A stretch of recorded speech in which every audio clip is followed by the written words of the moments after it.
Thank you that no weapon formed against me will ever prosper. Praise will cause you to defeat giants in your life. When Goliath saw David, how young he was, how small, he began to laugh. He said, "Am I a dog that you'd come at me with a stick?" He was saying, "Is this the best you can do? Is this all you've got?" He discounted David, made fun of him. David didn't pay any attention. He took a stone, put it in the slingshot. When he slung it, it hit Goliath right between the eyes, knocked him unconscious. David went over, took Goliath's own sword, and cut his head off. Overnight, David became a national hero. He went from a shepherd boy that nobody had ever heard of to being the talk of the town. Everyone admired and loved. God knows how to transform a valley of trouble into a gateway of blessing. You may be in trouble now in your health, your finances, a relationship. It's a setup. It was meant to stop you, but God has another plan. He allowed it because it's about to launch you to a new level. You're going to come out promoted, stronger, healthier, better than you were before. It's not a coincidence that David wrote in Psalm 23, "Though I walk through the valley of the shadow of death." He didn't say, "Though I stay in the valley, though I live in the valley." No, the valley is not your home. The valley is temporary. You're just passing through the valley. It's just a matter of time before it's turned into a gateway of favor, a gateway of healing. Now, don't let the valley become permanent in your thinking. Don't go around talking about my sickness, my depression, my arthritis is acting up.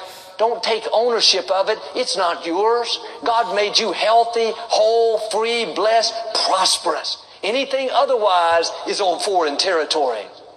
David said, "Though I walk through the valley of the shadow of death." Then the next verse he said, "God anoints my head with oil and my cup runs over." God was showing us you have to go through some valleys before you come to the anointing where your cup runs over. David could have started the chapter talking about my cup runs over, God anoints my head, then at the end talked about the valleys. He did just the opposite. It's because valleys precede overflow. You may be dealing with the sickness now, but on the other side of that valley is your cup running over with good health. Things may be slow at the office, but when you make it through the valley, there's an abundance, good breaks, promotion.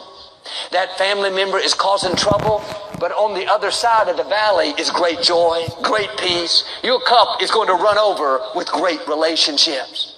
Now, none of us like to go through the valleys, but if you'll keep the right perspective, knowing that that valley is leading you to overflow, then you'll go through it with a good attitude.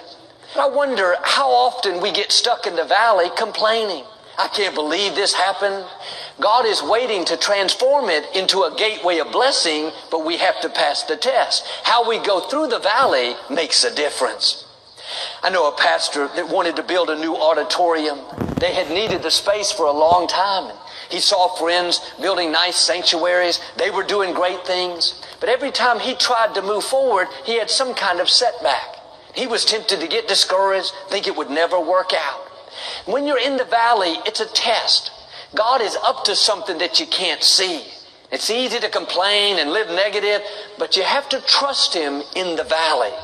And this pastor kept being his best month after month, thanking God that he was working, declaring that a new sanctuary was on the way. It looked like he was stuck.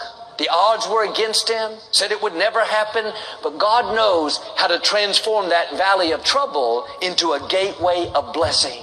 And when it's your time, all the forces of darkness cannot stop what God has ordained for you. One day, unexpectedly, the mayor of this small town called and told how there was a group that built a huge building for a casino, but before they moved in, they went bankrupt. Thank you that